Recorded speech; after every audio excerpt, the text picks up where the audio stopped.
Hello, wider listeners.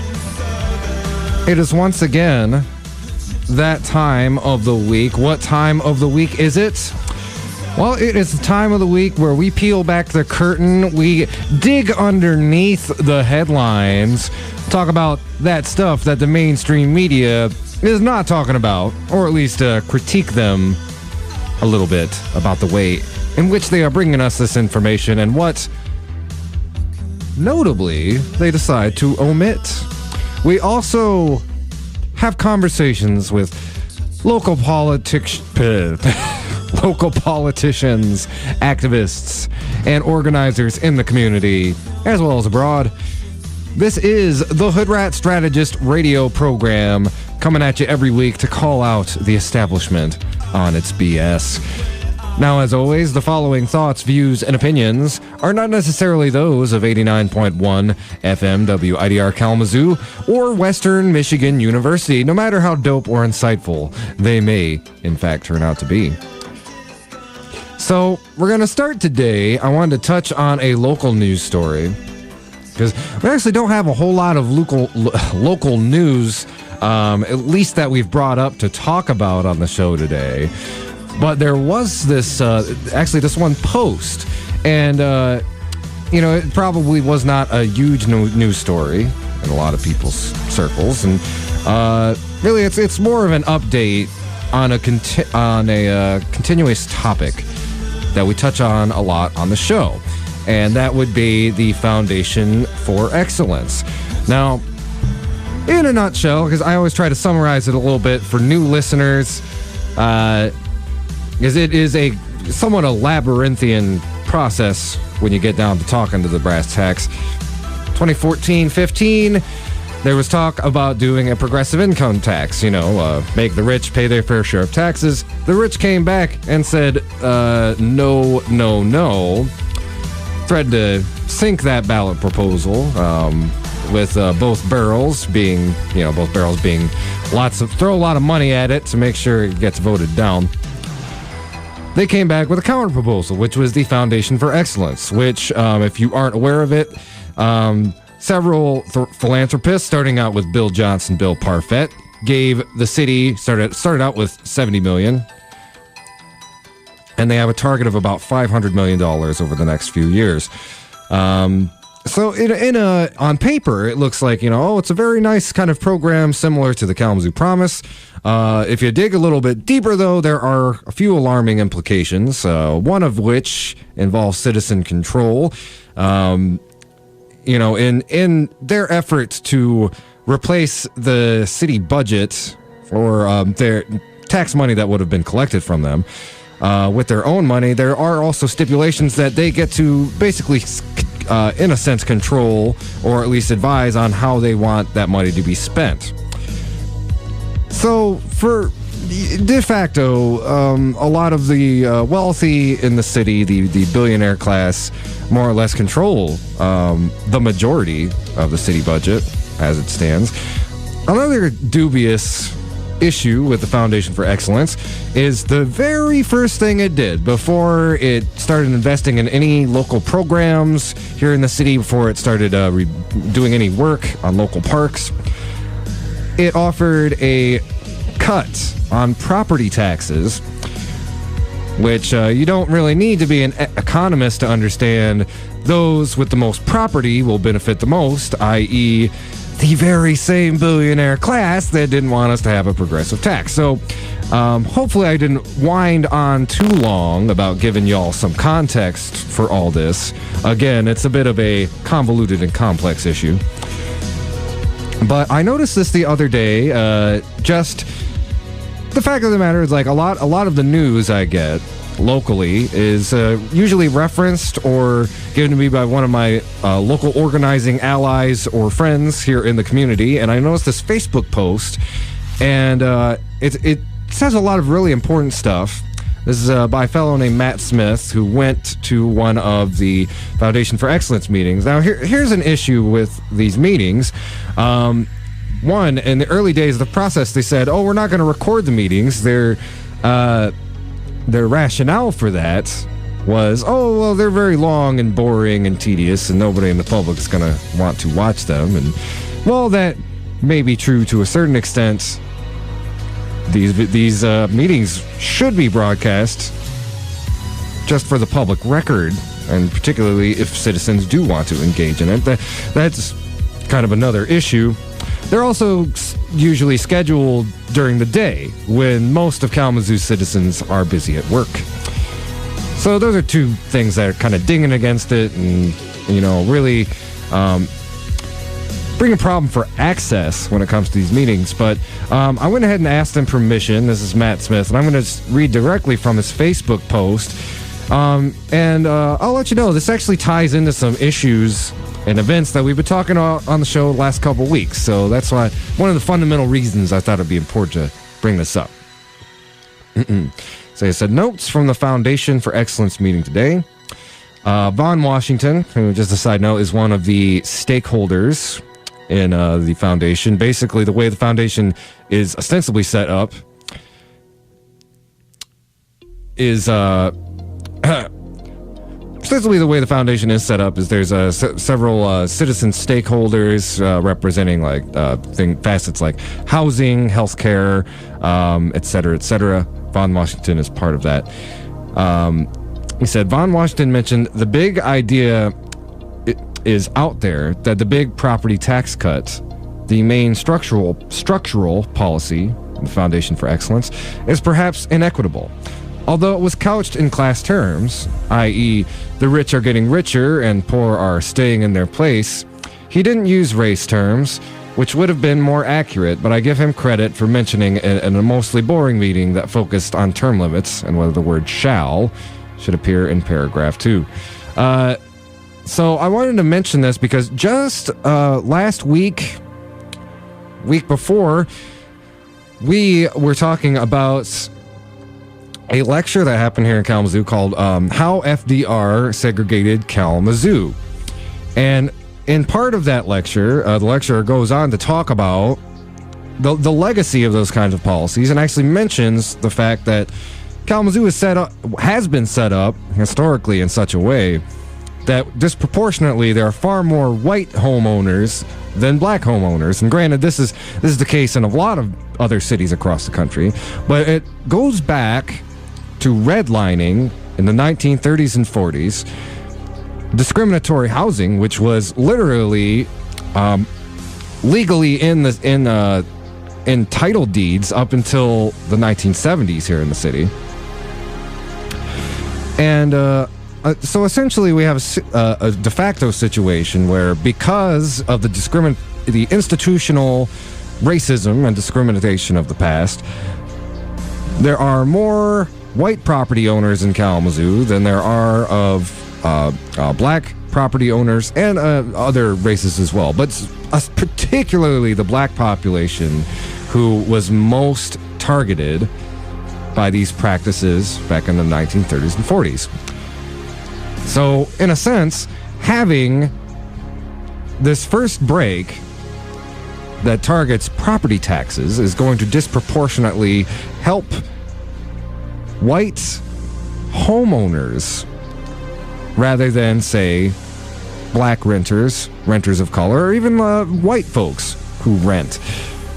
Goes on to say, tokenism and statistically anecdotal narratives followed when Laura Lamb mentioned 2 black homeowners that were helped by the tax break, saying they would have lost their homes if the tax break didn't save them. And he goes on to kind of question, if you wanted to save black home ownership from blight, you should have done that then. The mayor agreed. He has spoken with black homeowners that quote unquote look like him, that like the tax break, not understanding how racial disparities operate and not wanting to acknowledge the 60% of black renters who they apparently did not talk to. And that speaks to the proportion of our city's population who rents rather than owns their own home. At the public comment period, an hour later, after the mayor had left the meeting, I said there were 5 problematic things they mentioned from an anti-racist equality lens, just in that one mostly boring, mundane meeting alone. I explain how the property tax exacerbated the racial wealth gap, suggested by Mr. Von Washington. How tokenism erases the dominant narrative that most black people have been robbed of home ownership and forced to rent, and that they should talk to black renters. That Crane Park was given $500,000 of Foundation for Excellence money in the whitest neighborhood in Kalamazoo to build a wedding hall and pickleball court. That Habitat for Humanity, a partner in quote-unquote affordable housing, uses criminal backgrounds, credit scores, prison labor, and isn't actually affordable. That treating all neighborhoods equally isn't equitable, and I hope they allocate resources according to need, not people showing up at community meetings, and that if they use the word affordable, they should define it instead of targeting a median income of $52,000, which is what they're currently doing. And that doesn't serve the North Side, East Side, or Edison residents that have a much lower median income than that. Finally, I suggested they focus on a large-scale home ownership program for people on the North Side, East Side, and Edison. Afterwards, I was approached by 4 board members, including Jack Urban and Angela Graham Williams, who quote-unquote wished the mayor had heard, who were so thankful that I spoke up and said me coming to these meetings and other people is the key to change. I softly suggested that maybe they should be the ones speaking up, and maybe the key to change is them having an equity analysis in the first place, and maybe they should use their voice to make other like-minded people on the Foundation for Excellence board empowered to do some equity work. Some of these things, the Foundation for Excellence backing is equitable, to be sure. For example, the North Side Neighborhood Plan backed by Maddie Jordan Woods. But I see structural status quo racism with some window dressing to look good. Rather than racial disparities being narrowed, I see them being widened. And I wish I was wrong about everything I'm saying. So, again, that was some very detailed notes about that meeting from Mr. Matt Smith. I want to thank him again for giving me permission to read it here on air. And it does speak to a certain, I'd say, like, issue with not only our city government but kind of how Kalamazoo politics work as a whole. Now, it's interesting that a lot of the city meetings that I have gone to, there are people who have been making these observations and offering tangible solutions. And a lot of time they're just not necessarily followed up on.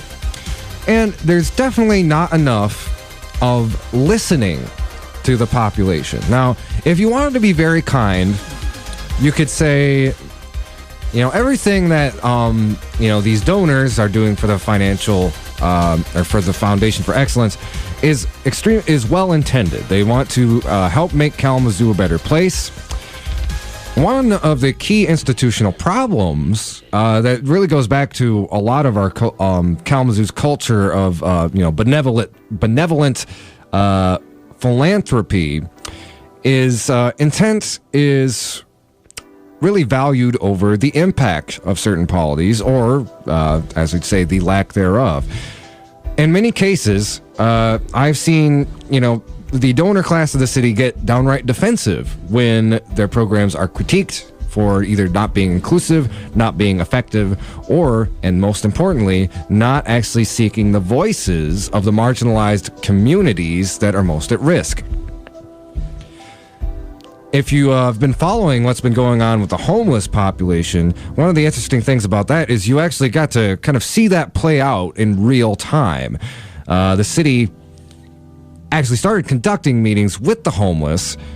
It was some push on, push back, and then it went back to the same old issue that has really been present in the city for a long time, which is, after a while, there was some listening, there was some dialogue, some conversation, but at a certain point, and in this situation, you can really pinpoint it to when the homeless camp was torn down. city decided to stop listening, and not necessarily because they had given up or they weren't going to deal with the problem, but Kalamazoo has a culture that will ignore the people who are directly affected by economic inequality and listen more or less to the kind of non-profit industrial complex that we have here in the city. And granted, a lot of those people are also very well-meaning and well-intended, but there needs to be a better pipeline for the most marginalized citizens of our city to not only understand this policy, but be able to offer their own solutions that come from them actually living here in the community and living in the marginalized parts of it. And when we are developing plans to use money like the Foundation for Excellence, prioritization has to happen, has to be on the most marginalized parts of the community. As he referenced, the north side, east side, and Edison, those are the poorer neighborhoods, poorest neighborhoods in Kalamazoo. And what he's emphasizing is if we are really going to use this money to uplift our community, that's where we need to start. And yes, being critical of money being used in places like, okay, yeah, it's nice that Crane Park is getting a remodel, but what about, helping with affordable housing in the Edison? Helping with affordable housing in the north side or east side, and not using some rubric of national median income that is completely out of step with the economic reality of people who actually live here in Kalamazoo. This is a problem that I have definitely noticed in the last year or so since we passed this foundation, is the city has a very loose definition of what quote-unquote affordable housing is. That is really, the question is, affordable to whom? A good example, the apartments that are being built up kind of near the library downtown. If you kind of go in the area near the library, kind of down the street from Papa Pete's, those are being built up as quote-unquote affordable. There will be affordable units. Those units start around, I believe, last I checked, $1,200 to $1,500 a month. Now, if you are in the bottom economic tiers, if you're making, say, like 10, 9, 10, 11 bucks an hour, you are going to be hard pressed to afford that monthly rent, along with, all of the utilities and bills that go along with it. And when we talk about gentrification, what that means is to somebody whose median income is $52,000 a month, they are upwardly mobile. They're doing fairly well in this economy. They might not necessarily need that help. They might necessarily just want to have a nice apartment near downtown, which is all well and good, except when it is displacing families in neighborhoods like the North Side, neighborhoods like the Vine, in the certain most northern parts of Edison, when it's displacing those people because people want to, economically upwardly mobile people want to live near downtown and experience our city's culture. That is a huge problem. And it's something that really is not talked about or addressed nearly enough in the context of the Foundation for Excellence. So with that, I think what we're going to go ahead and do, I've actually got a quick video I want to play. This was shared to me from another local organizer and also co-host Lawrence Calbert.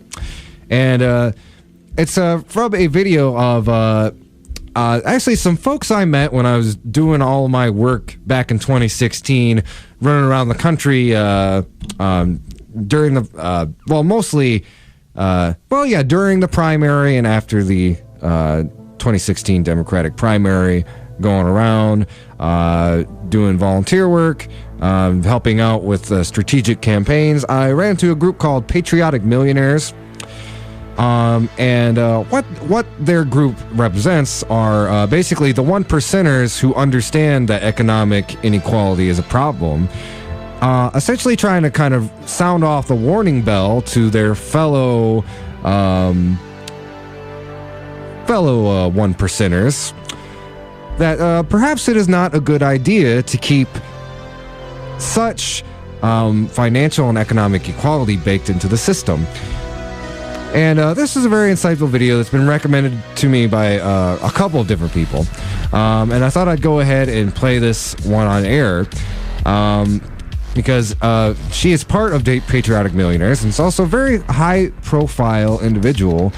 This is none other than Abigail Disney, and yes, of that family. So we're going to go ahead and play this clip, see what she has to say.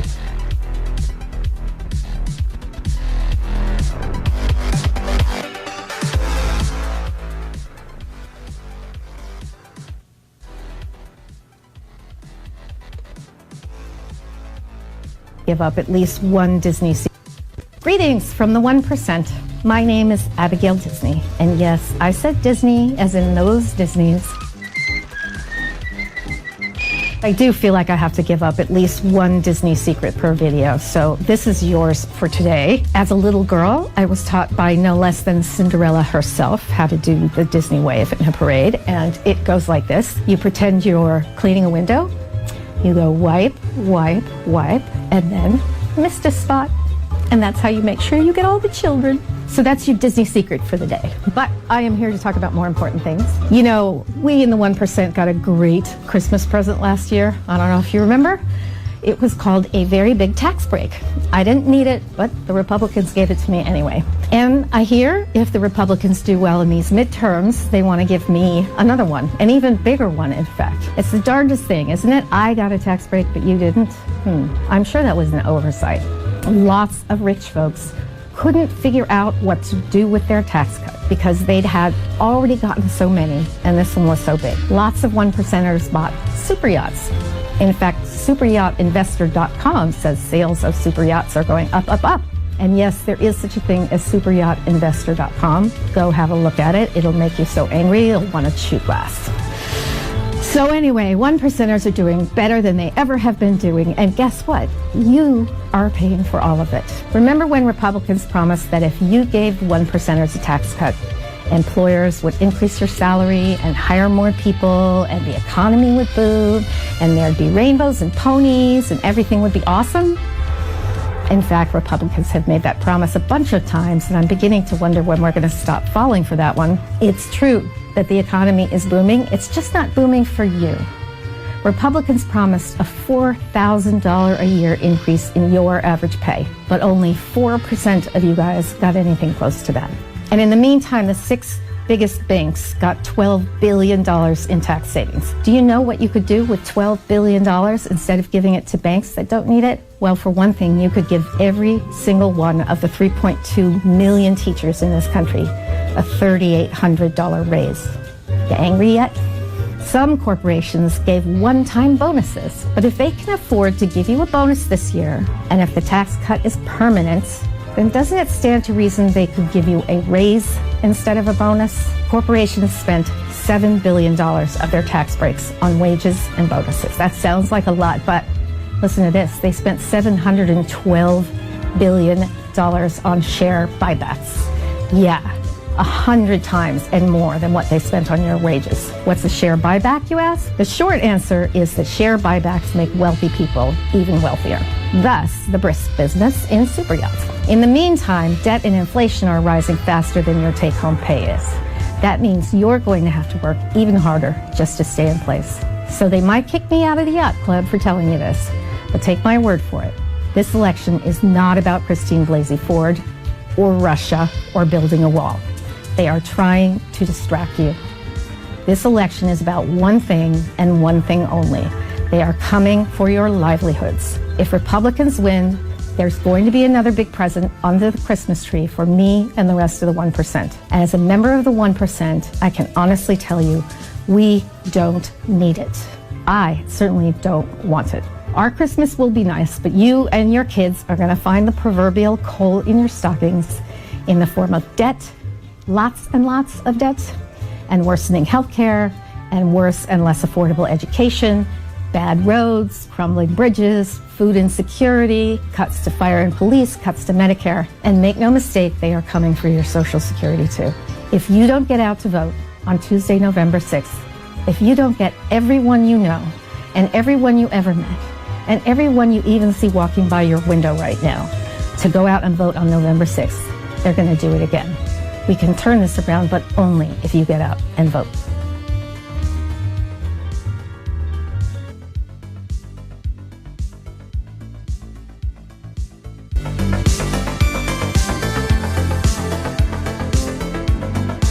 So yes, again, that was Abigail Disney, kind of breaking it down for everybody. And, you know, one of the great things that I really like about that video is just it's very visceral and personal. And, you know, a lot of times when we're talking about, like, tax breaks for the wealthy and, you know, what the GOP tax cuts last year really did, to most people, it's very abstract. So it is really refreshing to have somebody who's directly affected by this actually come out and speak to, like, this is how it affects me and this is how it, more importantly, is affecting all of you. And of course, you know, the call to vote. You know, we've talked a lot about on the show. You know, granted, we are kind of like a far leftist program on here. You know, we don't necessarily trust the Democrats either. As Charlene, I'm sorry, it was the facilitator at the Angela Davis talk said, the Democrats don't do anything for me and the GOP does things to me. But, you know, as we've seen, you know, the GOP is certainly going a heck of a lot more buck wild with the tax cuts to the rich than the Democrats necessarily are. And with any kind of mandate that the Democrats are getting to be more equitable towards income, yeah, that can be pretty important, and especially on the local level. It should be said that at least the fellow running in our congressional district now says he's a little bit more of a liberal centrist, but not taking any corporate PAC money, and very little of that influence can also be seen in a lot of the state Senate races going on around here. It's talking about people like Sean McGahn and excuse me, Abigail. So yeah, it's important. Do your research, and especially next week we will be having kind of a breakdown of the local elections. Walk you through some of the important local stuff that, you know, obviously does not get focused on nearly enough. But for now, I think we're going to go ahead and go to a break. This is the Hoodrat Strategist radio program, only on 89.1 WIDR Kalamazoo, your only source for political revolution.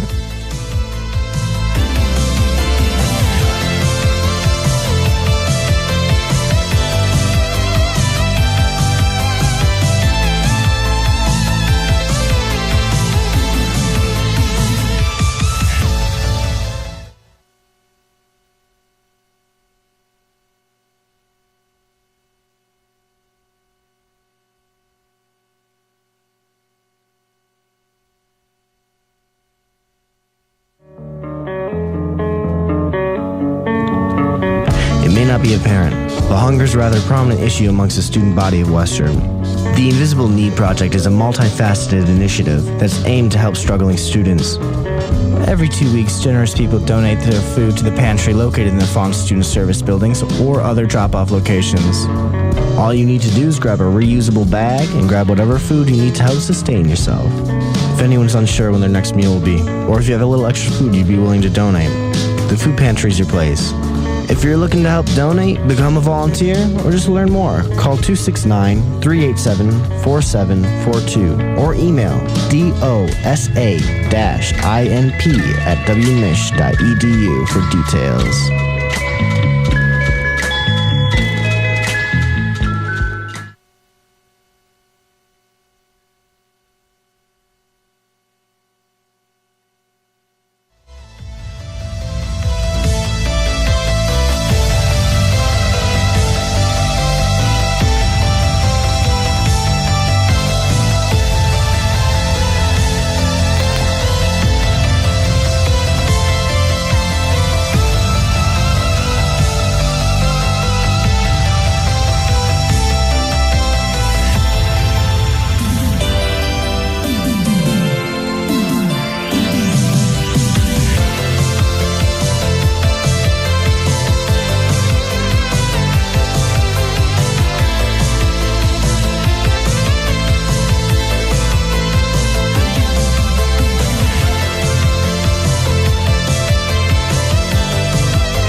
Hello, ladies and gentlemen. We are back.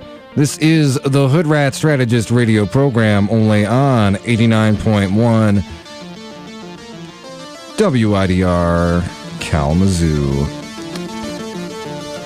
So, let's go ahead and do a feel-good story here.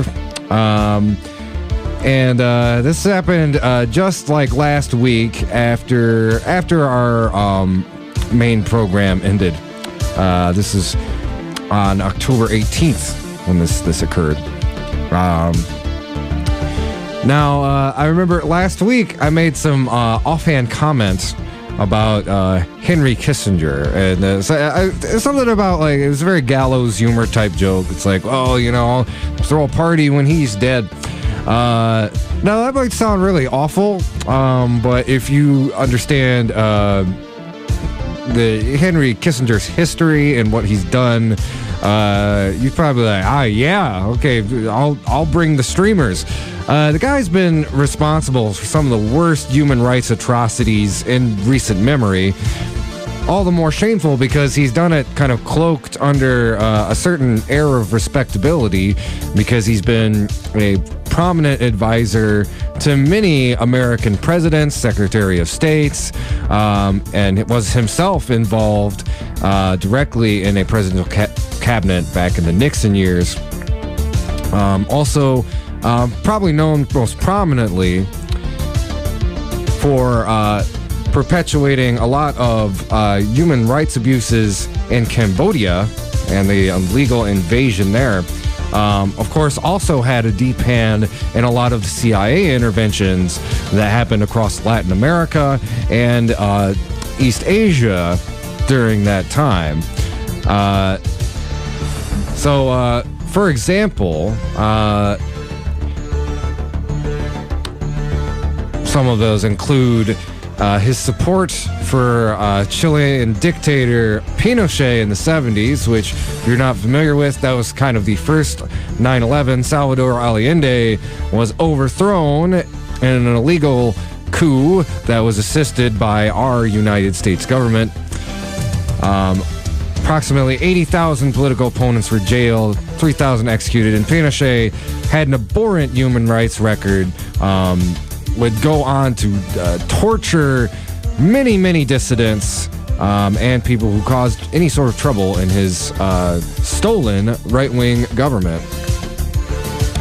And Henry Kissinger was invited to New York University on Tuesday, and he was disrupted by students from several organizations, including the International Socialist Organization, which might be misquoted in this particular article that I'm reading from. But I want to play like a short little clip from some of these protests. And again, this was to Henry Kissinger, right in his face. There's actually a photograph of a demonstrator like waving handcuffs right in front of his face.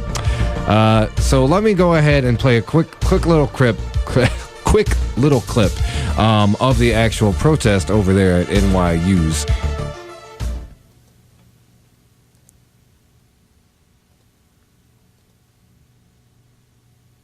No real consensus. Henry Kissinger, on behalf of the International Criminal Court, you are a war criminal. You have committed genocide against the peoples of the world. Throw him out! Throw him out! You're a war criminal. You're as bad as the Nazis. You don't belong here. I have my First Amendment rights. All power to the people.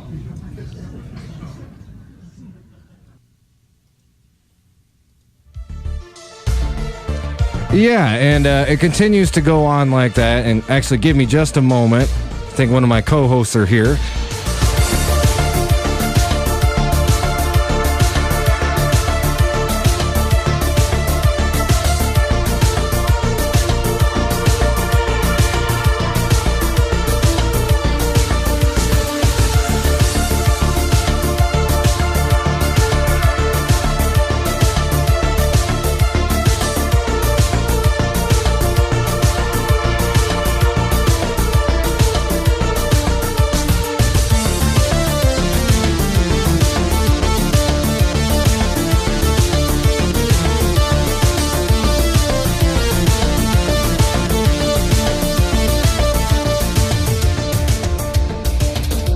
But yeah, and again, like, you know, for those who need really like further context with, you know, Kissinger, you know, this is the guy, you know, he sponsored the coup in Chile. He gave an Argentinian junta free rein to commit mass murder and human rights abuses after the 76 coup there.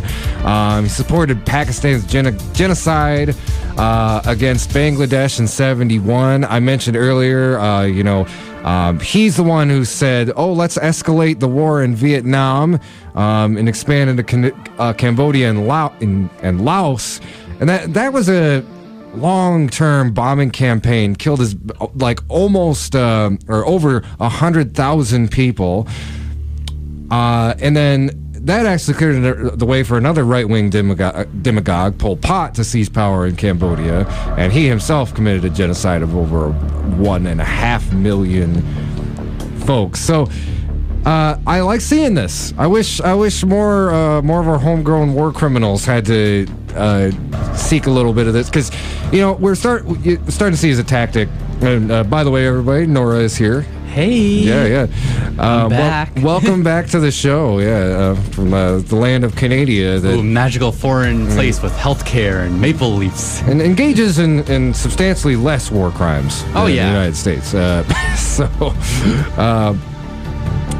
But frankly, it's good to see that some people are holding Kissinger accountable. I think, you know, a lot we talk about on the show is the absurd normalization of a lot of people in our political sphere, a lot of for people who used to work with administrations who were responsible for horrible human rights abuses and cataclysmic death totals, and basically get kind of a free pass in the modern media. Probably a good example of that is, like, you know, the whole George W. Bush dancing with Ellen phenomenon, which I see. It's like, you killed over 1 million Iraqis.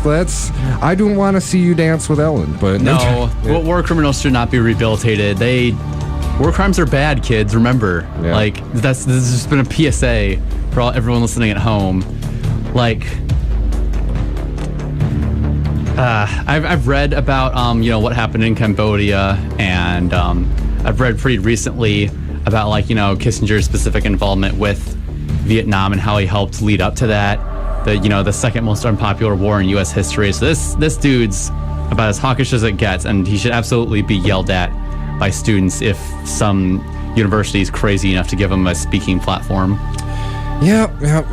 And again, like, it just goes to show, like, America, we have this exceptionalist blind spot when it comes to our own figures. You know, it's like one thing. Take away the protesters invoked the International Criminal Court, and I think it's important to bring that up because, especially in the context of where we're at right now.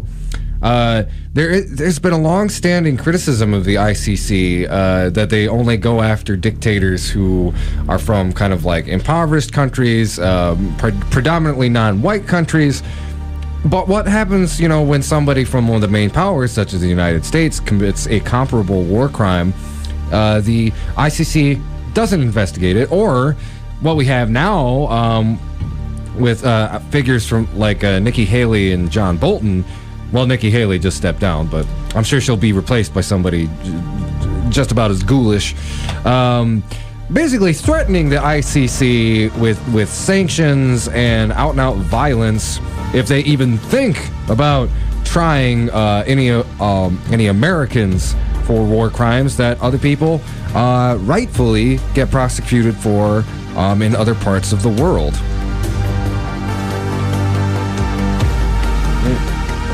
So, you know, I kind of wanted to segue into a related topic with this, kind of like the fallout of American imperialism and war crimes, if you will. So we're talking a lot about coups here.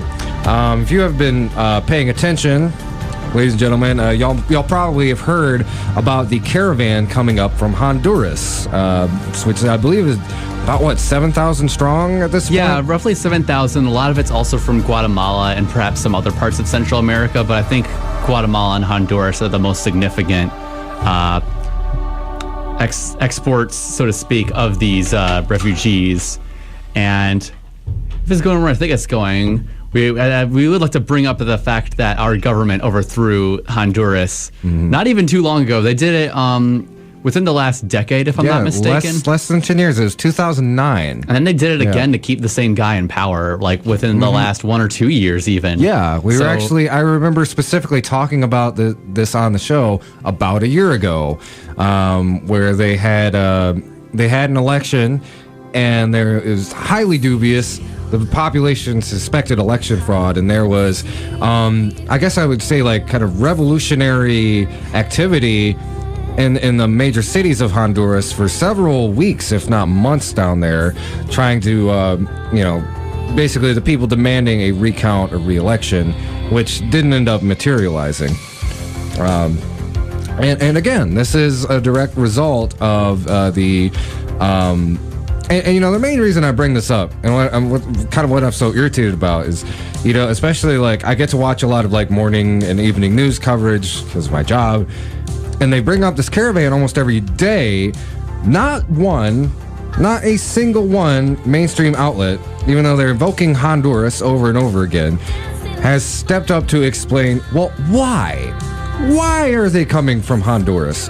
And, anything above, like, vague, like, oh, there's violence and repression down in Honduras. Well, how does that happen? There's violence and repression here. Like, yeah. This, so one thing I've noticed with this going on is, like, even after we've done, like, this coup twice to, like, maintain these awful conditions that are pushing Hondurans and by extension Guatemalans out of their own country, this current administration is trying to do everything but hold the new regime accountable for what it's doing in order to do this. The administration has considered bringing back the family separation policy.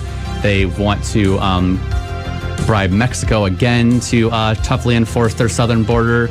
They want to sanction Honduras and Guatemala for sending these people. Like, they're throwing just about everything they can, like talking about bringing in, like, actual troops from U.S. or Mexico. Well, and I'm sorry. Keep Go in ahead. mind, like, this, the Mexico's, immigration policy has also been very tough towards its own southern border, specifically because it's received, bribes from the U.S. in order to do so, to continue keeping people out. Now, the president-elect of Mexico, Almo, I'm not sure if he's been inaugurated just yet. It was not quite yet. Because I remember they've talked about it and said, like, we're not sure how this is going to change under the new administration, but...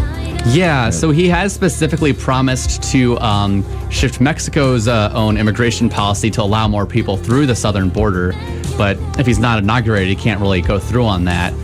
And people are already trying to take boats to get around there. A lot of people are drowning going just into Mexico so they can get into the U.S., but the actual people of Mexico have been, helping provide basic necessities for these people. They've been handing out food, like sanitary products, because, like, they understand that, that's a deal with a lot of horrible stuff trying to go through their own northern borders. Mm-hmm. Yeah, and furthermore, what was it? Oh, yeah, so, what's interesting to me is, like, you mentioned, like, the sanctions that are that they're threatening Honduras with. The Trump administration has basically come out and threatened Honduras that if they don't rein in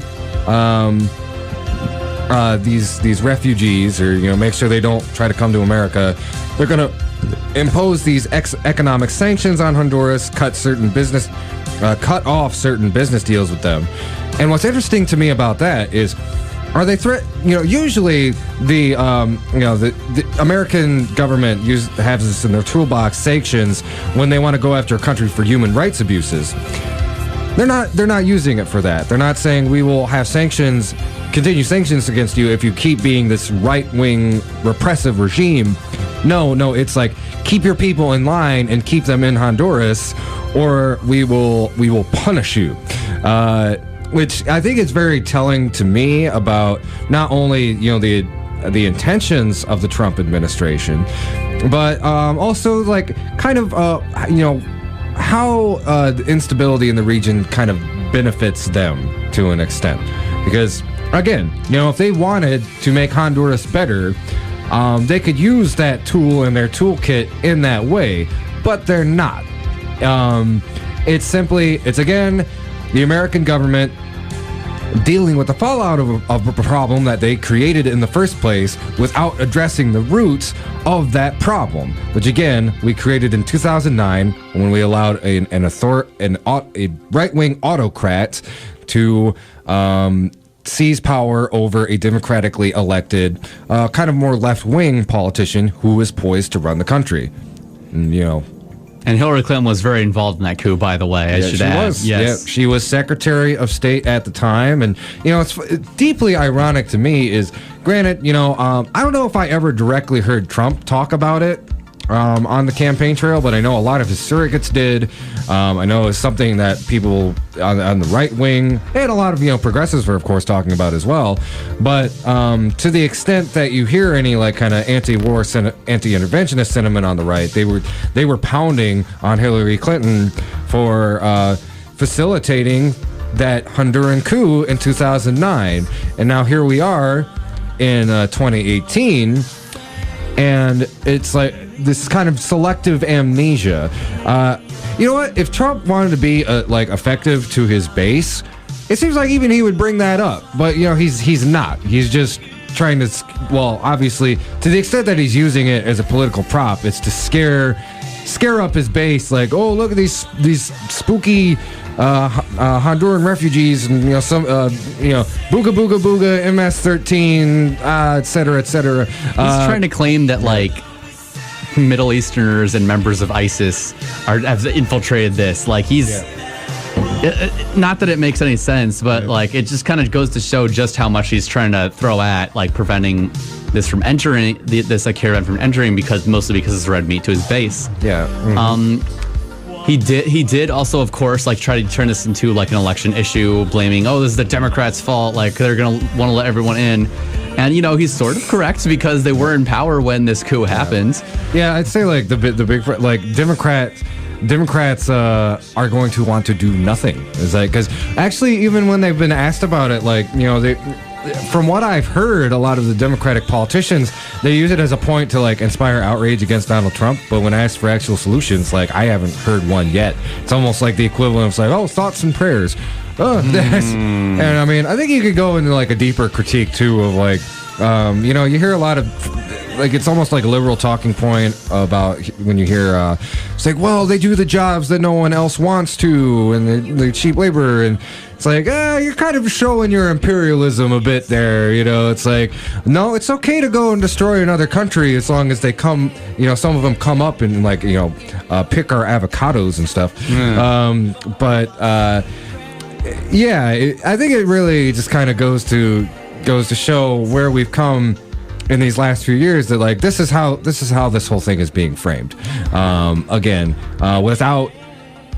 While both sides, both left and right, are abdicating any responsibility that America had in this mess in the first place. Yeah, and to tie this into like another story that's we hear updates on almost every day, with the whole selective amnesia and framing of things. I remember in the 2016 election when like Trumpites were really like sounding the alarm bells, and like for the most part like rightfully so, about like Hillary Clinton taking money from the Saudis, and they did it mostly, however, in a frame of like all this Islamophobia, of course, but that now with this murder of Khashoggi and the Saudi Arabian government like finally now starting to see some accountability for their horrid actions, like they'll turn around now and say, but the Saudis give us so much money for our military and it makes jobs. Didn't like Pat Robertson say that? It wasn't just Pat. I mean, it was Pat Robertson. It was Trump. It was his cronies. his voters on Twitter. Like, I think it was particularly outrageous to hear that from somebody who thinks of himself as like clergy or a man of God. Yeah. So, what would Jesus do? Take the Saudi money. Yeah, take the Saudi money and sell them bombs. Oh my God. So I must have missed that part of the Bible. I don't know.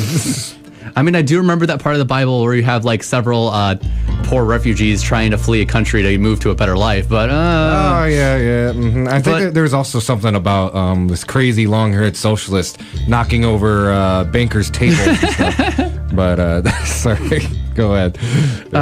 What I do find like particularly crazy, I guess, about the Khashoggi story is that Saudi Arabia is one of those regimes that's gotten away with all these like awful, horrendous rights abuses, and just like haven't been held accountable for it from anyone in the Western world because of all that oil money.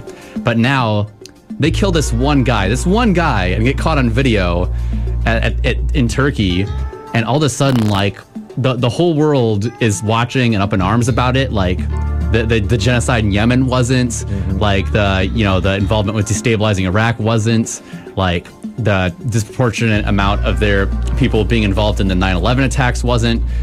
I mean, I'm glad that like that their diplomatic power is starting to be weakened now.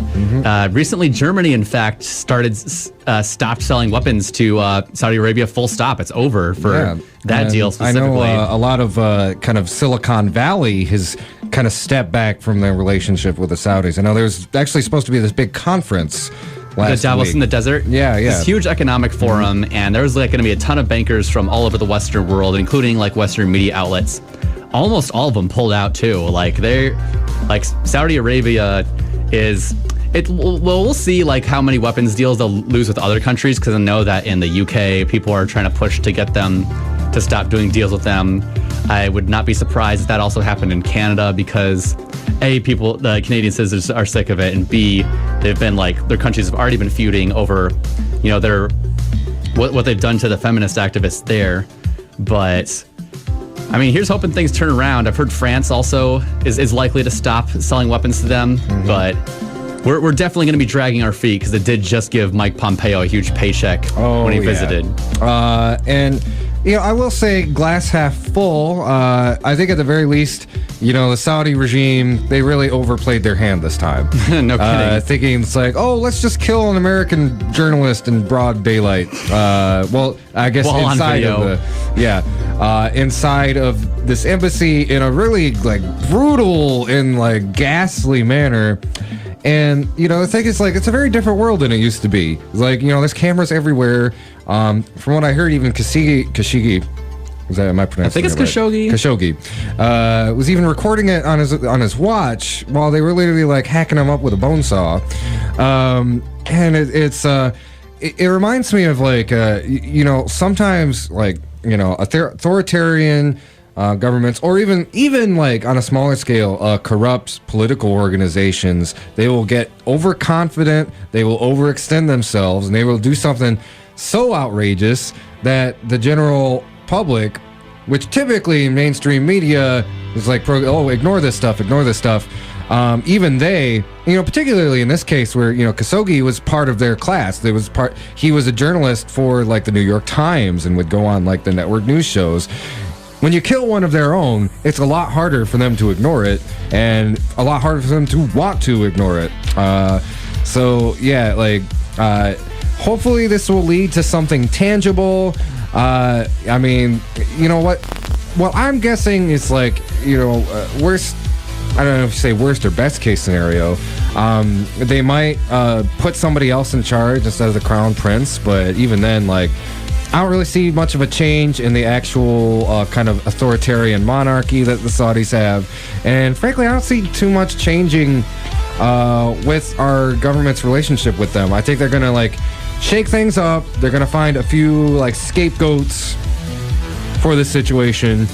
But sadly, I think like it's probably going to return to the status quo. And granted, I am starting to see more people in Congress on both the left and the right. Oh yeah. Kind of waking up to what Saudi Arabia is doing. But Pessimist in me says it's like, as long as they got the money and they got the oil, like, are we really going to see things change that much? We'll see. And, it's a huge geostrategic interest for the U.S. To be friendly with the Saudis over there. So, yeah, this what happened recently could overturn a lot of international policy on a number of fronts, mostly with how the West deals with the Middle East and vice versa. And I'm interested to see how it goes, but hopefully that the Saudis will have less weapons deals to do a genocide in Yemen. That's what I'm crossing my fingers for, but we'll see. Yeah. Well, the godly thing to do is to sell those bombs. So, all right, let's go ahead and take a little a musical interlude. Come back. We got a lot more to talk about on the show tonight. This is the Hoodrat Strategist radio program, only on 89.1 WIDR Kalamazoo, your only source for political revolution.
inaction allow a human being to come to harm. Number 2, a robot must obey orders given it unless those orders violate law number 1. Number 3, a robot must protect its own existence unless that violates laws 1 or 2.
Hello, ladies and gentlemen. This is the Hoodrat Strategist radio program only on 89.1 WIDR Kalamazoo, your only source for political revolution. So we're back, and wanted to crack open and talk about a topic that has been, especially on social media last week, was this leaked memo. I believe was it a New York Times or Washington Post article? It was the New York Times article. Yeah. Which basically leaked a memo from the Trump administration where they're basically trying to do this very gross retrograde move of strictly defining gender as male and female. And they even talk about in the note how, like, the previous administration had this incorrect debate going on about the malleability of gender, and actually accuses them of extending civil rights to people who don't actually need them. I think that was the verbiage they used in this memo. I mean, okay, we can break down like how gross that is. I mean, the term I've heard is erasure. They try to erase trans people, and from what they're saying there, they don't. The GOP does not, especially from this memo, basically wants to make it government policy that no, trans people do not exist, and literally said in the memo that they don't think they deserve civil rights protections. Yeah, more specifically, I should add in that memo, they define as gender as something that cannot be changed, and you're either male or female based on the genitals assigned at birth, and you're stuck with that, essentially, is what this new policy would entail. I should give like a quick just to preempt some misinformation. Thankfully, what this doesn't do is overturn precedent set by dozens of federal courts over the last 2 decades, affirming the full rights and identities of transgender people, to quote the National Center for Transgender Equality.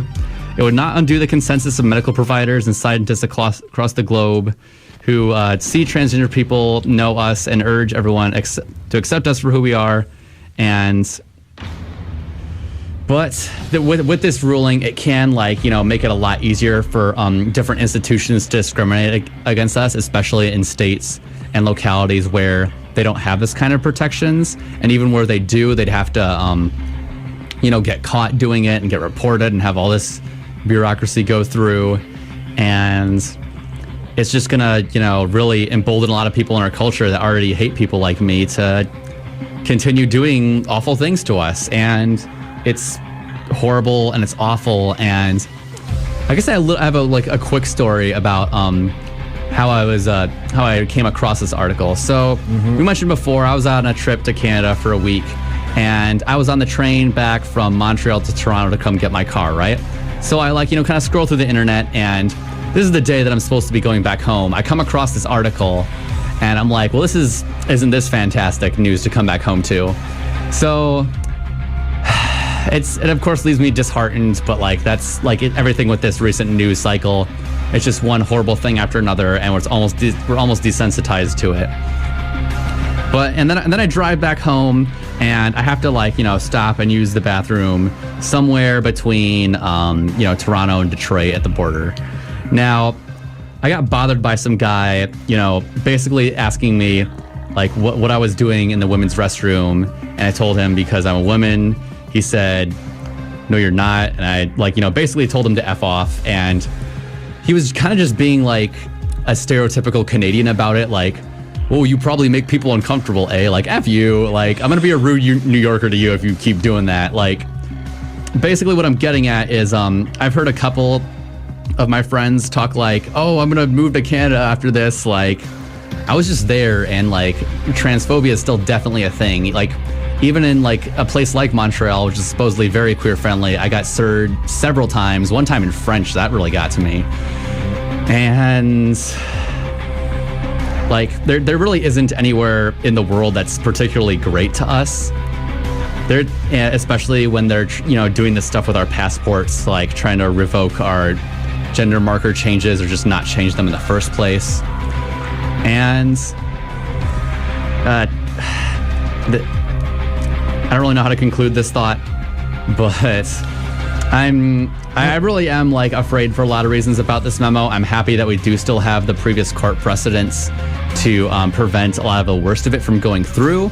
But we did just, have Kavanaugh put in the Supreme Court, and the several other, high-level federal court appointments by Trump that were allowed to happen by the Democrats. They could have stopped it one time a few months ago, and again, within the last couple of weeks, they allowed 15 of them to go through so they could keep campaigning. Hashtag the assistance. I did want to respond to something he said about, a lot of people are, despondent about the nature or what's going on in America in relation to, not only trans folks and LGBT folks, but also, just a complete assault on rights of marginalized people. The sad thing is this emergence of the reactionary right. It's a global problem. It's not just Trump. And, we've talked about this on the show before, but, you've got people like Bolsonaro, who is probably going to be the next president / dictator of Brazil. And I don't even really want to quote the stuff he said about the LGBT community on here. I know, one of the more safe for airwaves things to say is somebody asked him once, how he'd feel about having a gay son, and he basically said, "Oh, I'd rather have him be dead." Wow. And and you'll find that that kind of rhetoric in a lot of the right-wing demagogues that have come to power in places like Hungary, places like Poland, almost in places like France. But again, even though Marine Le Pen did not win that election, a lot of the people in her super right-wing reactionary political party did end up getting parliamentary seats. So, there is unfortunately very little escape from the horrible, oppressive nonsense. And if you want to compare it, make a historical comparison, it's very similar to where we were at leading up to World War II, where you had kind of these fascist powers, what's the word I'm looking for? Coming into power as a reaction to a lot of the failures of capitalism. A lot of people don't, they see Great Depression and World War II as two separate events, but they were very much intertwined.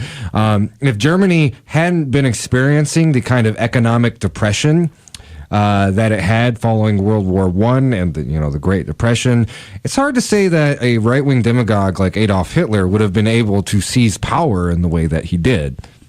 It's funny you bring up World War II in relation to this new memo, because I actually have a quote from a friend who's working on a master's paper on the history of transgender social policy. And to quote her, she says, let me just tell you that what we're dealing with today is nothing new. We've been in this exact place before. In Weimar, Germany, transgender individuals enjoyed civil protections, had their own media, even their own nightclubs. These rights were gained by appealing to bourgeois notions of respectability and citizenship. Poor trans people and sex workers were left behind, but for some trans people this tactic was successful. Then Hitler came to power. Menges Hirschfeld, the coiner of the term transvestite and one of the earliest activists for trans people, was declared by Hitler to be Germany's #1 Jewish enemy. The first thing the Nazis did upon seizing Berlin was to burn down the Institute for Sexual Science and destroy the LGBT archives. The Nazi government used already existing laws to expand enforcement of gender identity and clamp down on trans people. Trans people were rounded up, incarcerated, and eventually exterminated. By 1935, less than 3 years after trans life was flourishing like it never had before, it was all but eliminated in Germany. Here we are 85 years later, and we've gotten absolutely nowhere. We're 2 years into the reign of a fascist who's using existing legal precedent to justify eradicating transgender people from public life and eliminating all our protections. We have seen yet again how easy it is for our rights to be revoked when we rest their foundation on a neoliberal capitalist order. They say that those who don't learn from history are doomed to repeat it. The history of Weimar Germany teaches that we have two choices, and that's where my screenshot runs out. But it's either revolution or status quo is essentially what the rest of that thought says. And this is a completely different quote from someone else on Twitter.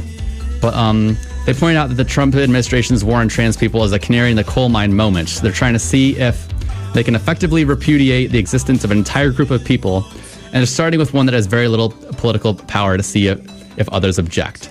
So the TLDR version of both of those thoughts is in like these sort of like, you know, fascist uprising, people like me are among the first to go, and it's a test to see how far they can go with other people. Yeah, no, I mean, that's very true. And I heard an analysis that really kind of shook me. Is talk about like, you know, of course, like there are a lot of marginalized groups in America, but they framed it as like it's almost like a test of this administration to go after a group that has doesn't have very substantial political power. And you know, even you know, one thing that if you silver line this anything is has made certain people on the liberal left understand trans rights as rights. Because even in a lot of like liberal think tanky circles, people still, I mean, you know better than most people, the TERFs, people debating like the validity of you know, your existence. And I think it's really drawn a line in the sand with a lot of people who maybe hadn't been paying as much attention to these kind of politics, to you know, gender non-normative politics. Especially like, you know, and I want to kind of frame it as like a generational thing, because I think like, you know, millennials and Generation Z are far more comfortable and understand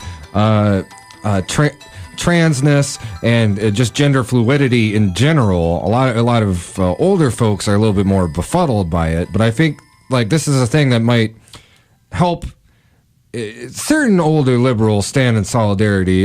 Granted, you know, TERFs are going to be TERFs, but, you know, I have seen certain people kind of waking up and realize, even if they don't have that many trans people in their lives, understanding like this is a group that is coming under attack from this reactionary administration, and we need to stand with them. Yeah, and a lot of the people that do hate us probably never met someone like us. And we'll give credit to the Gen Zers for being especially, you know, on our side about things. But I remember hearing a couple places that some like, you know, of the older liberals were saying, "Oh, we can't focus on trans issues. We need to do other stuff to win the election." Like, are you kidding me? Like, I heard somebody call it a distraction, which is probably like the grossest thing I've heard this whole cycle. I mean, like leftists do it too. Talk about LGBT rights as if they're like sort of a identity politics distraction. I can't stand that from anybody. The class reductionists. Yeah, if you get into certain circles of like Marxism and Leninism, there's this whole like branch of folks who's like, it's all about class. Any of these other social issues is just blah blah. It's and it's so tone deaf too. Oh yeah. But like, I guess like, you know, as far as this issue goes, thankfully, like, you know, voting to, you know, protect our rights is probably something that might actually work.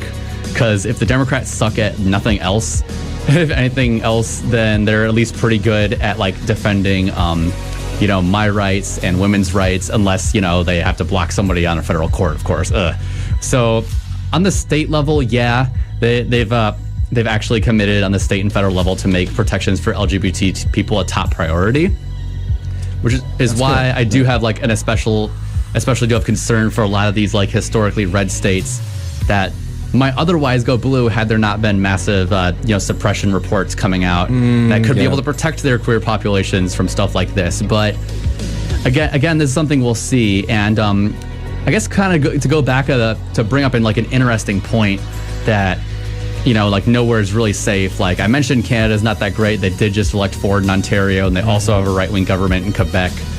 And even in like the suburbs around Toronto, I saw bumper stickers for Bolsonaro. Like, oh my God, I'm dead serious. Like, not only is this guy like a fascist, he's not even in the country you're living in. And like, that would be like if someone, an American lived in Japan and like had a Trump bumper sticker on the car they drove. Like, you wouldn't be embarrassed about that, and you wouldn't like You still think that was relevant to advertise to? Like, get out of here. Crazy times, milady. As a matter, I mean, I forgot to bring this up on the show last week, because the week before last we talked a lot about the Brazilian election.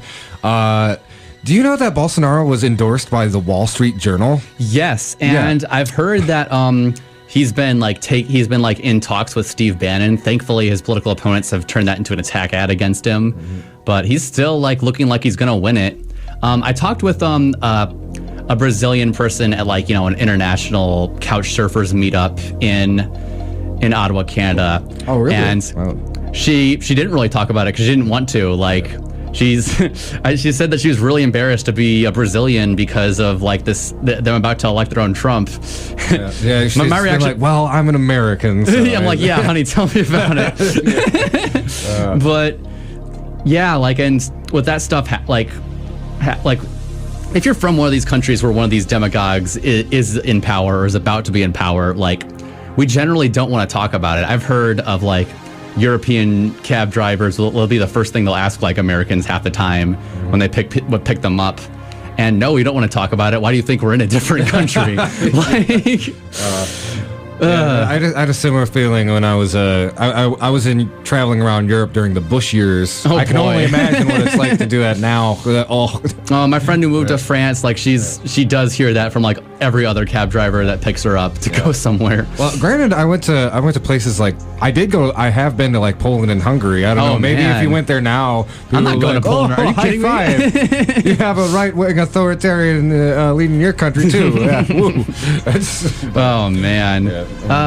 I guess to go back to other stuff related to LGBT issues, and in terms of how voting could do something about it, the House Republicans did push through committee a bill to make it legal for adoption agencies to discriminate nationwide. And I've heard that a network of conservative federal judges are trying to get through this case that's been made by this media company in Minnesota to basically do what the Masterpiece Cake Shop ruling was trying to do from the cake shop's perspective, which was to just blanket allow companies to discriminate based off religious grounds. And I don't really know how to describe that whole process in a way that describes it. I didn't post it in the chat, but I can. So be on the lookout for that. I know that a couple of people in the Gorsuch family are behind that. So yeah, what's about to happen is pretty scary, and the only way it seems like we'll be able to stop this is if either we move out to somewhere that's at least semi-friendly, or let our state or get our state governments to step up and do something about this. Yeah, and that will require having the right people in there. Interesting to note that one of the most important races this season is probably the one for Attorney General. And Dana Nessel, I think one of the reasons she won out over I'm having a brain fart, Norah. Do you remember her opponent in the I think Tom Leonard, something like that? No, when she was the other Democrat vying for right. Okay, so her primary opponent, well, wasn't technically a primary, but that's a whole other story. Yeah. Her primary opponent used to his family was involved in this church that had an anti-LGBT record, and he was on the board of Aquinas College, which is a Christian, I think it was a Calvinist, specifically university around Grand Rapids. No, was it Calvin? I don't know. It was a Christian university around the GR area. Figure out which one that is. But he was on the board, and he would not and he's part of the reason that an LGBT speaker could not go onto campus and give a speech. And I think that, and in his run for Congress of the 3rd District, he also explicitly did not support LGBT rights. And he could have been an attorney general if the activists didn't step up like they did to, make sure that Dana really got through her quote unquote primary. But now she's doing a lot worse in the polls than she was. It used to be she was doing way better than any other statewide Democrat. But the big money's really come in. And if you're looking for someone to volunteer for this year, I'd say either her or long john, really. Like, just if you have extra time or money, like, go for it. Yeah, the Republicans have targeted her race really hard. As somebody who ends up watching a lot of local TV through their job, I see anti-Nacelle ads on like almost every like 20 minutes, half an hour. And what's really unfortunate is like,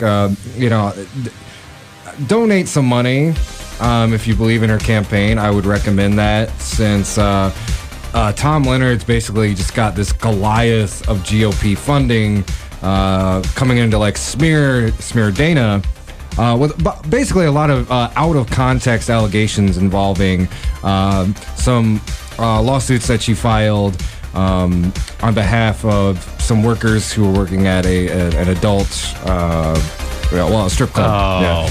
That whole canard. I saw one of the ads against her that claimed she tried to protect Larry Nassar, which is completely absurd. Like, could not be further from the truth. And yeah, like, I mean, that's the only one of the attack ads I've seen against her, but I'm sure there's plenty more vicious smears. I remember I saw that at the gym when I was doing cardio, and it did help me get to my heart rate goal. I'll say that much. Mm-hmm. Yeah, and like I said, you haven't really been seeing many commercials from her to kind of counteract that. So, like, that's probably my biggest concern.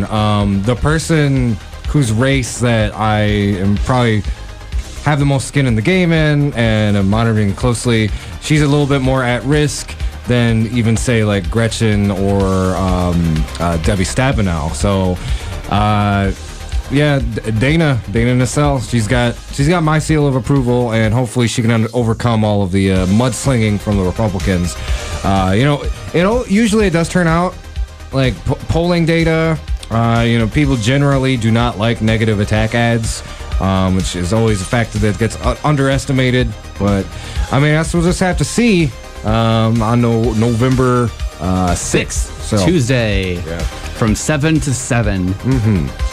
All right, so I think with that, let's go ahead and take another quick break. Y'all are listening to the Hoodrat Strategist radio program, only on 89.1 WIDR Kalamazoo, your only source for political revolution.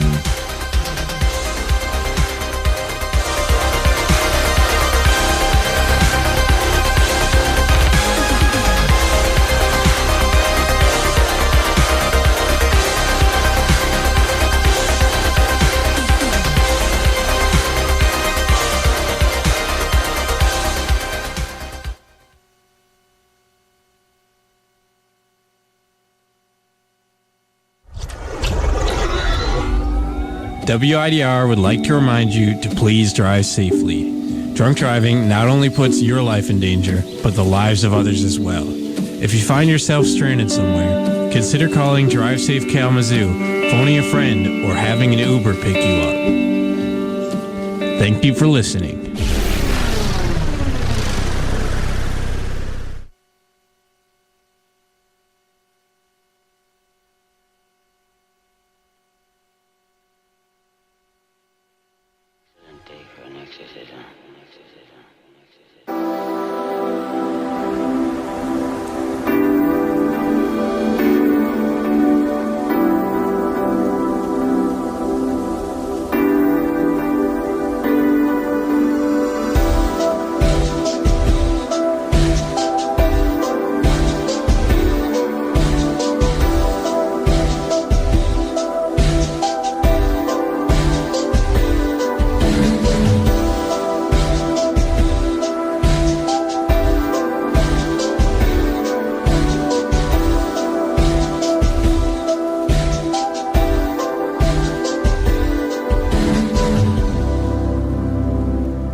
Hello, ladies and gentlemen. We are back. This is the Hoodrat Strategist radio program, only on 89.1 WIDR Kalamazoo. So let's start off. You brought up this article, Norah, with some important state education news.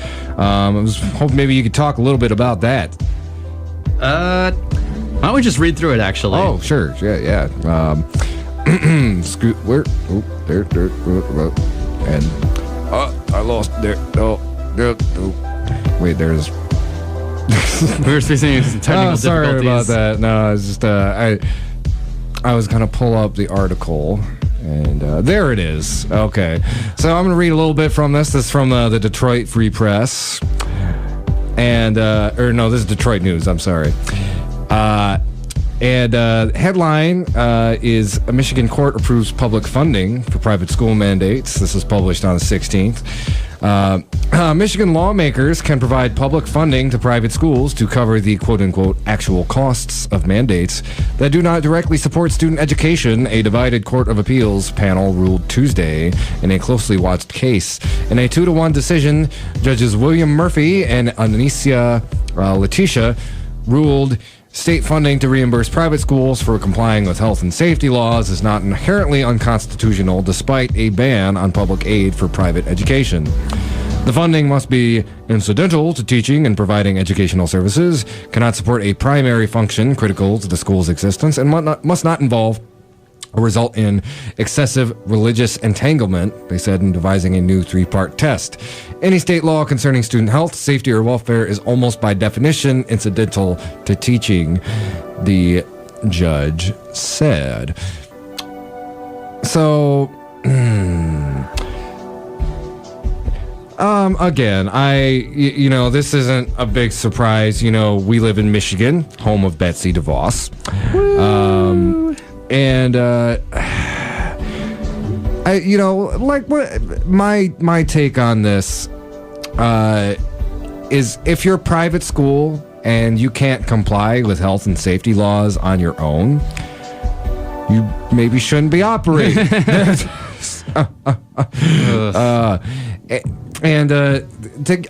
To siphon off public funding, what's really gross about this to me is talking about health and safety of students. There's schools in Detroit that can't keep their boilers on during the winter. There's schools in Detroit that have leaking walls with asbestos, with roach and insect problems. Black mold. You talk about health and safety, that money needs to go to our public schools first.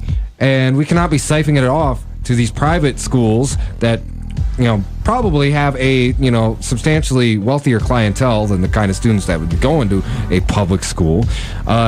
What rich family is going to try to pay for their kid to go to a private school that doesn't have very good health functions? Yeah, exactly. You're doing something wrong if that's. Well, it's I find it dubious to begin with, because are they seeking these? It's for the health and safety of the students.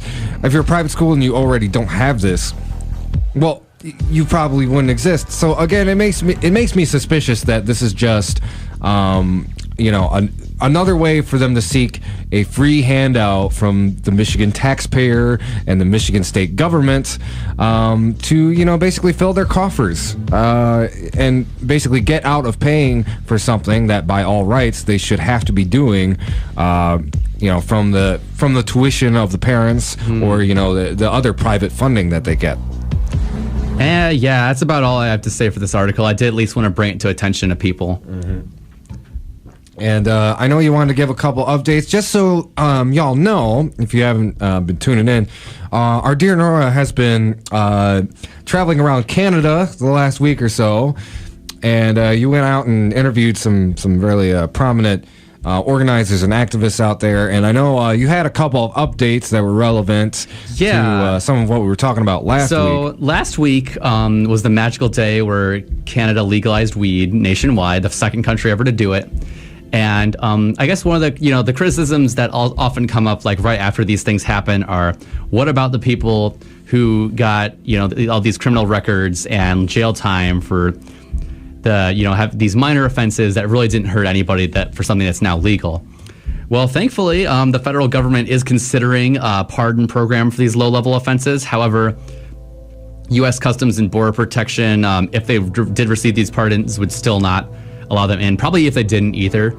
So that's kind of a good and a bad there. Let's hope that the Canadian feds do the right thing on this one, but we'll see what happens. 2 days after Canada legalized weed nationwide, there's already a national shortage of it, which is another thing that commonly happens when an individual state makes it legal. It Is there fly off the shelves. also is there also a countrywide shortage of Doritos? And, yes, there's a countrywide shortage of Doritos and gummy bears, and there's a countrywide surplus of disappointed mothers. Yep. A lot of SpongeBob watching. A lot of SpongeBob watching was through the roof those last couple of days. Yeah, the Grateful Dead, Tame Impala records, they're selling through the roof. I was trying to think of something old school, something new school. Is there anything? Any other like Snoop Dogg? Yeah, that's a good one. I forgot. Wiz Khalifa? I don't know. the copies of there are no more copies of the Chronic in the entire nation of Canada. Yeah, they've run out. There's reports from the Trump administration. They're trying to get some supplies up to Canada of the Chronic. I hope get them back up there. I hope that the tariffs didn't include hip hop CDs. Is all I'm saying. Oh man, yeah, that'd be a disaster. We got fans all over the world, including Mahmoud Ahmadinejad. If you didn't know, Ahmadinejad, former president of Iran, dunked on the U.S. government the other day by quoting a Tupac Shakur lyric. Oh boy, yeah, it's like, hey, you guys kill your dissidents too. You know, he's like referencing the Black Panthers and Fred Hampton and all that. I wonder if they're hiding somewhere in Cuba together. That's probably what's happening. Oh yeah, down there with Elvis. Well, probably not Elvis. He's a little bit racist, but. Well, so anyways, we got. I got an interview. Well, I was in Montreal from one of this representative from this group called Food Against Fascism. A lot of the there's a large amount of leftists and anarchists in Montreal, and a lot of the groups kind of overlap, much to like activist communities do all across North America. And she really talks about a lot of the stuff that's going on in Quebec and how people are pushing back against the bad stuff, so to speak. So go ahead and give it a listen. Okay, we're gonna go ahead and play that interview. Stay tuned. Before I do, I just wanted to plug her Twitter. You can find her on Twitter at IWW Rank and File. All right, great.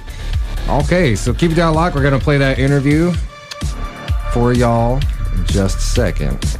Just get these levels all mixed correctly here. All right. Hello. This is Norah Getz reporting from Montreal, Quebec in Canada again. This time with Teresa from Food Against Fascism here in Montreal. Say hello. Hey, how's it going? So can you tell us a bit about your organization, how it works, what you provide to the community? Yeah, well, there's quite a few things to say. I think we got to talk about the origins first. In Montreal, there's already a relatively radical far-left community. We're already doing stuff on street stuff. That doesn't just involve, physical confrontations, but also, community organizing, self-defense, things like that. And in the context of Trump's election, we, at that specific moment in time, felt a sort of urgency to organize. How can we, if you will, recruit for the cause, things like that. So we had a huge brainstorming session. Actually, in this building we're in now, the Concordia Hall building, we had this workshop for radical leftists. It was called by the far right here in Quebec the Terrorist Workshop. We actually had a confrontation at that day. It was in February. You can look it up. There's some excellent footage online. But anyhow, we held our ground. But we're not talking about that now. Just the origins. We came together, we started discussing things, and one of the things we had discussed, one of the ideas we came up with was like, why don't we do a food serving? And someone was there that's actually a cook, a professional cook. They took the lessons and everything. Not that necessarily makes you a professional cook, right? But this is something they did for a career, and they had really strongly pushed for this. And people had agreed that that's probably a good idea, if we can create a sense of community through food. I mean, everyone's got to eat. Who doesn't like to eat? Who doesn't like good food? Right. Who doesn't like free food? And who doesn't like free food? So, the idea behind it was we can, first of all, occupy space, physical space in a major metropolitan city center. Like here in Montreal, the greater area is 3.5 million people. So, I mean, yeah, it's not Los Angeles or New York City, but I mean, I don't know what the metro of Cleveland is, but I hope we at least beat Cleveland. It's definitely more than Cleveland. Yeah, critical support Cleveland, though. You guys are all right. One day the Browns will win something. See, that's a sports joke. I don't know this stuff. But yeah, so we had We don't like Ohio. You don't like Ohio? We're from Michigan. I know a bit about Michigan, but Ohio, Michigan, etc. But Yeah. anyways, yeah, back to the origin story. It's like some freaking Marvel comic book, but yeah. So we came up with this idea there, and we thought of ideas how to implement it. So we got it going by we're at 18 months now. We started, I think, April, 18 months ago or so, something like that. I don't know, you can do the math if you're in your car in traffic now. Don't do that, actually. But, so we did that, and that's the whole point, right? We occupy space, radical space. We have a big Make Racists Afraid Again banner. We give radical literature out. It's all free. We give the food out for free. And if we were just at street corners with Antifa banners, just handing out pamphlets, like, I'm a radical. Every Saturday at 2 p.m., Norman Bethune Square. I got to do a shout out there, right, for the address. If we're there every Saturday consistently at 2 o'clock, good meals, big meals, free meals, we've got music playing, we got a sense of community going, we provide a service. It's really mutual aid for real, so that's what we're doing, that's what we're up to, and I think it's really good. It's always great when we have conversations with people, we meet people where they're at. We rarely get trolls. We got some trolls today, but generally it's so fantastic, and it's always great when there's like a protest or demonstration, whatever have you, and we see people that might have otherwise either not been radical or not given a shit come to these protests and things and say, hey, they see us there and like, I came to the protest, I read your pamphlet or whatever, and thanks a lot, you guys are really great or whatever, and they do the learning too, they do the actions after that, and it's heartwarming. I know, it's great. Yeah, that's really fantastic. For people listening at home, if any of that kind of work interests you, we have Red Kazoo here in Kalamazoo. They also really push back against fascism. And for a while, we had the homeless encampment before it got broken up, unfortunately. That was going around feeding people. But yeah, I can really get behind that. That way, like actually making a meaningful difference in people's lives, giving them food, giving them a space for community. Like, while also like using that to share ideas how we can make the world a better place.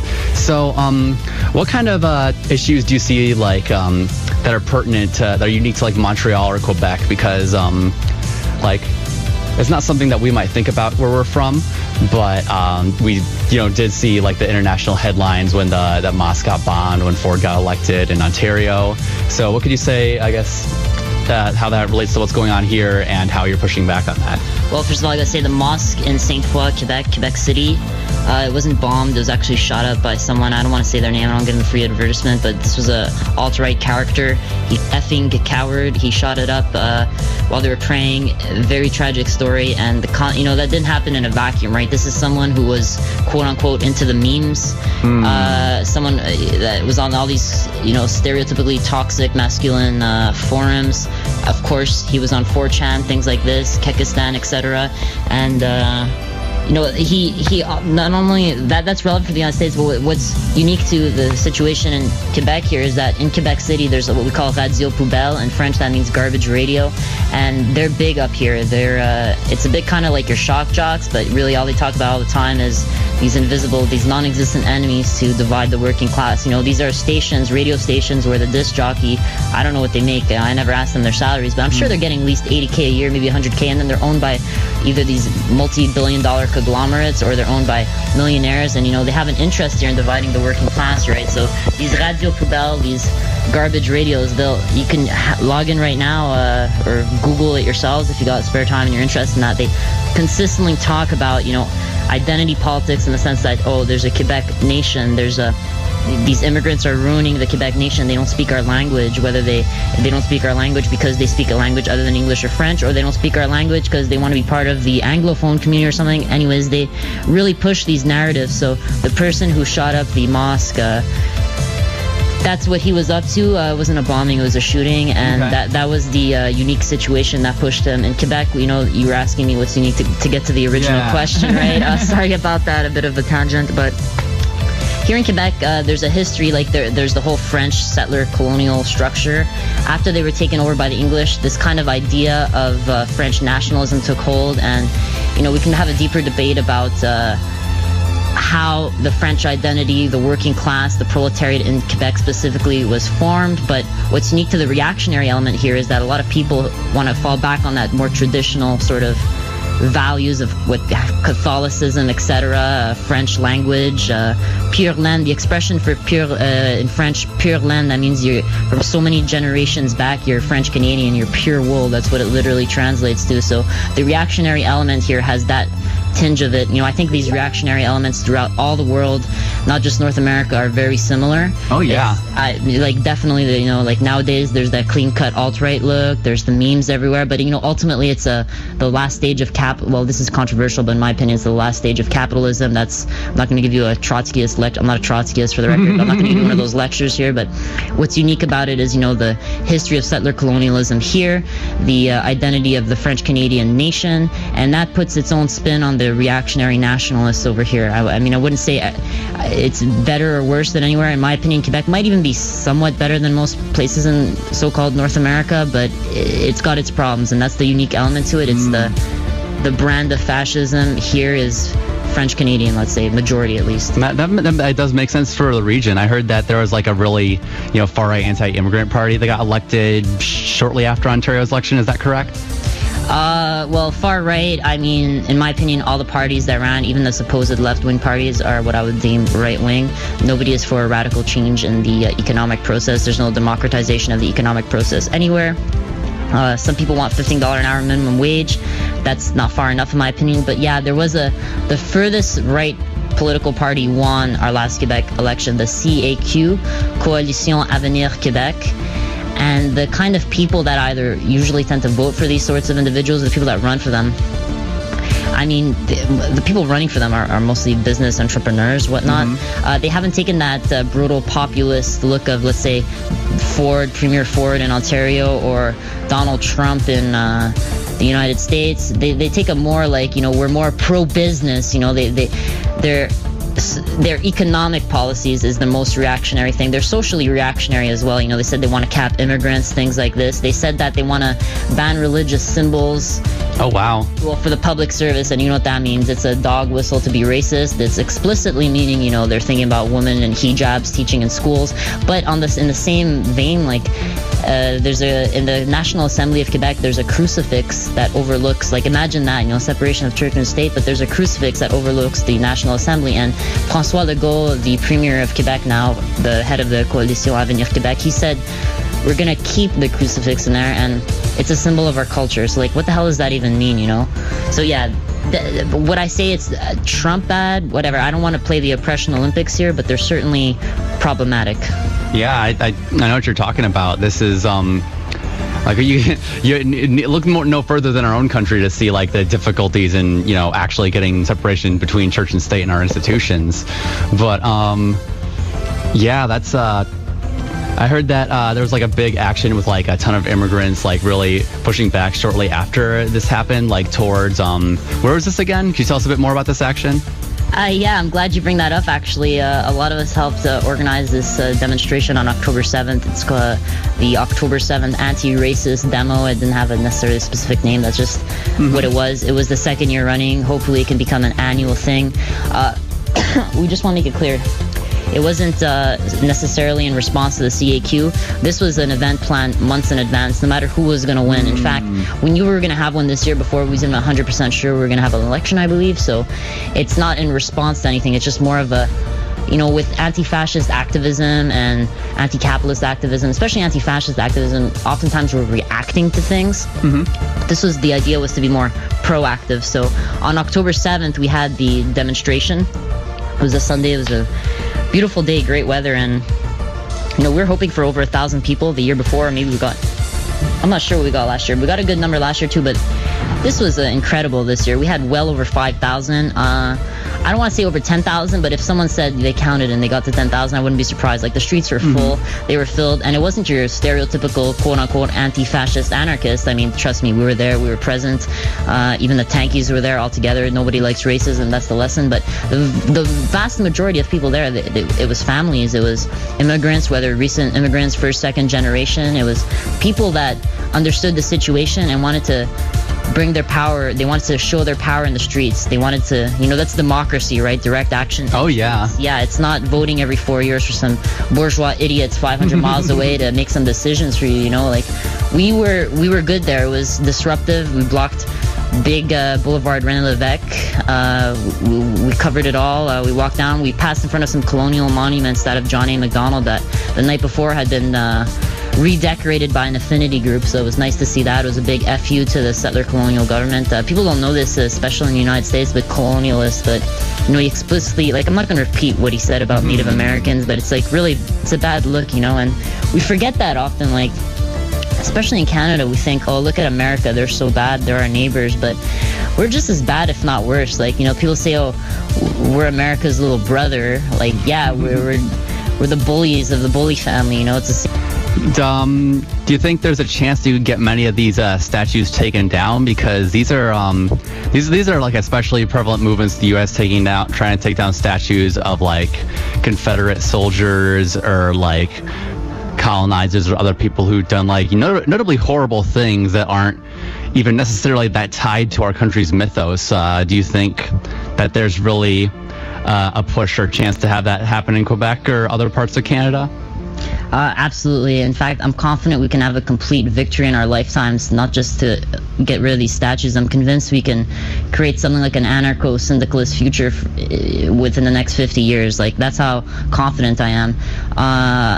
Nothing short of a successful revolution. That's why we do this stuff, right? But in terms of directly removing the statues, yeah, I think there's hope, definitely. First of all, you're talking about the Confederate statues. I wouldn't necessarily say John A. Macdonald is equivalent to the Confederates. You could say, many people might say he's worse, actually. I don't know, I don't want to play that game, but there was a statue in, I believe it was Victoria, British Columbia, it was certainly in BC, and they removed, if it wasn't a John A. Macdonald statue, I believe it was a John A. Macdonald statue. So that happened only a few months ago. So if that happened a few months ago here in Canada already, there's already a precedent for it, a social precedent. I'm absolutely certain it can happen in Quebec. In fact, to be honest, I'm surprised it didn't happen first in Quebec, seeing as how John A. Macdonald is the quote-unquote hero, founder of Anglo-Canada, and we're not in Anglo-Canada right now. So, I don't Lenin said this thing where you could play the I'm not. Oh my God! All my anarchist friends are gonna judge me, okay? But Lenin has some good quotes sometimes, okay? And one of them was, you got to get the reactionaries and the enemies to fight one another. So the ideal situation is the nationalist on one end fight the nationalist on the other end, and we can get the John A. Macdonald statue out. So yeah, I'm confident it can happen relatively soon. It gets vandalized fairly often, so I don't even know why the heck it's still up there. And there's already a social precedent for that. We've already taken down other statues here and changed names of streets here already for, I was just saying, Boulevard René Lévesque. That used to be Dorchester Boulevard. He was some English, another jerk after the conquest of the French Canadians. That road already got changed, right? And the Confederates things that got taken down in the United States, well, there's actually a Confederate plaque here in Montreal, not far. Wow. I know, not a lot of people know this. In the 50s, I believe it was put up at the Hudson's Bay store, whatever. It's corner St. Catherine and Cathcart, maybe. But anyways, there was a plaque from the Daughters of the Confederacy. That was my God. Okay, so we it's frustrating seeing those flags up in somewhere as far north as Michigan, but you go to Quebec, that's so not the South that what excuse other than racism do you have for having Confederate monuments in parts of Quebec? Well, that's exactly it. There's no excuse. It's just plain old racism. The Hudson Bay Company is a racist company, obviously. We can go into a more general debate about how companies are racist and how they do things, but just its very founding, much of Canada, much of the how it was quote unquote, I don't like to say discovered, but many of these territories, when they were first encountered by Europeans, it was by traders for the Hudson Bay Company. So although the Confederacy can was that before or during the Vikings? Oh, okay, the Viking specific settlement, that's 12th century, and it's in specifically Eastern Canada, Newfoundland, and apparently also New Brunswick. We're not sure about that, or Nova Scotia, whatever, but it's only confirmed in Newfoundland, but that's I think 12th century, maybe 9th century, so forget about that. That's out of the equation. I'm talking about 17th century here. Just remember that, not only did Columbus not discover anything, he didn't even beat the other Europeans to it. Exactly. But, to continue on with what I was saying, the Hudson Bay Company, they were one of the first European colonialists in northern Canada, in western Canada. If you look at the map right now, there's the Big Bay in the north middle of Canada. It's called the Hudson Bay, and then there's the James Bay under that. So this company, its very founding, was based on settler colonialism. And it's funny, that ties into how the RCMP, the Royal Canadian Mounted Police, were founded. They were also AKA the Mounties? The Mounties. They're in the United States, the equivalent is the FBI. Anyhow, they were tied hand in hand with companies like the Bay going out west, finding gold and stuff, keeping control, quote unquote, which when we romanticize it in our BS bourgeois media, it's like, oh, these people in the Klondike needed help climbing the mountain or whatever. But in reality, it was natives fighting back because nobody wants to be sorry, I keep saying the F word. Nobody wants their families killed and attacked. People fight back righteously, good for them, and they had to get this RCMP government there. So yeah, anyways, just to say, there was a plaque put in the Hudson Bay store here in downtown Montreal by the Daughters of the Confederacy, and it was only removed, I think, 2 or 3 years ago, and it was just a plaque, but still. So if there's precedent for that already, they already got rid of one McDonald's statue out west, they got rid of that plaque here. We can get rid of the McDonald's statue, we can get rid of capitalism, we can cancel Canada, I'm into it. Okay, is there anything else that you'd like to talk about while we're here? I don't know. I'm not sure. You tell me you were not too far from Grand Rapids. You're in Michigan, so I firmly believe that if people want to be effective in their praxis, it's great to go around places. I like motorcycle riding. Last year I went, I'm in Montreal right now, but I took my motorcycle to the West Coast, British Columbia, and then I took the Pacific Coast Highway down to the Mexican border, Tijuana and San Diego. I saw all the Americas, North America, sorry, not all the Americas, all so-called North America, and it was a great trip, and I networked with people there, and it was fantastic. But, people listening to this, this is what I gotta say, you're the most effective when you organize the community you live in that you're directly affected by. So if you're listening to this and you're wondering, what can I do? What do you need in your place? Maybe you live in a rural area. I don't know what's the nature of things there, but here, Food Against Fascism, it works so well. We make connections with people there. Maybe there's something that needs to be done in the specific area of Michigan that I can't think of, but you shouldn't be discouraged. Actually, Kalamazoo, the area around Kalamazoo, the county and what have you, there's a decent amount of rural areas. So yeah, making a sort of organization like this to really give food to people is really possible, and I think activists could pull together and do it if they wanted to. Maybe. I haven't been to Michigan just yet. That'll be the next Cross America trip. I want to see the whole north part, Montana, all that stuff. A lot of reactionaries in Montana, but I'm not with them. But yeah. So I think you do something like that, you'll figure out what's good for your area, and you'll do that, and then you'll create those bonds of solidarity with people. You can all day be on the internet, debate, blah blah blah, but what really connects people and what really makes the change is the physical, your mind and your material world. The material world enforces your mind, and your mind in turn reinforces the material conditions of yours, right? Back to the tanky talk here. But if you can improve those direct conditions for the people in your area, you can get the ball rolling, you can get started with stuff. Jill just listen to me. I got to do a shout out to Sub Media. If you're on an internet browser, type sub.media, sub.media. Don't put .com or anything, just sub.media. Press enter on your browser and you're going to get on this great site.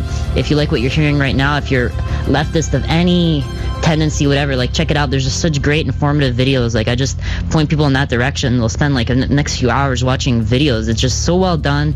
They're great there, so check that out. Get inspired for some ideas there, and bring the fight to the home. Don't be scared to push things. You gotta cancel police, but there's cops in our heads. Sometimes we're raised that way to be guilty and stuff already. We worry about people watching us. We're brought up in that way. Get rid of the cop in your head. If it's illegal, who cares? Just do it. You gotta do what you gotta do. Be smart about things, but you only have one life to live. So if you don't want to live it to the fullest right now, doing this sorts of stuff, well, I don't know what to tell you. Do good things for your community, and don't listen to the cop in your head. Thank you very much for your time. And this has been the Hoodrat Strategist radio program.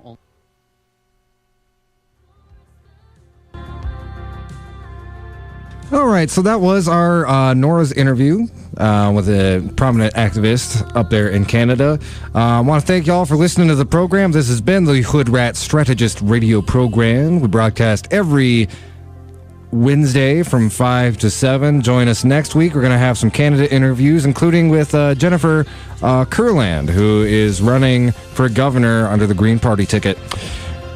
So until next time, keep on fighting for that revolution solution, and you can find us on YouTube and Facebook.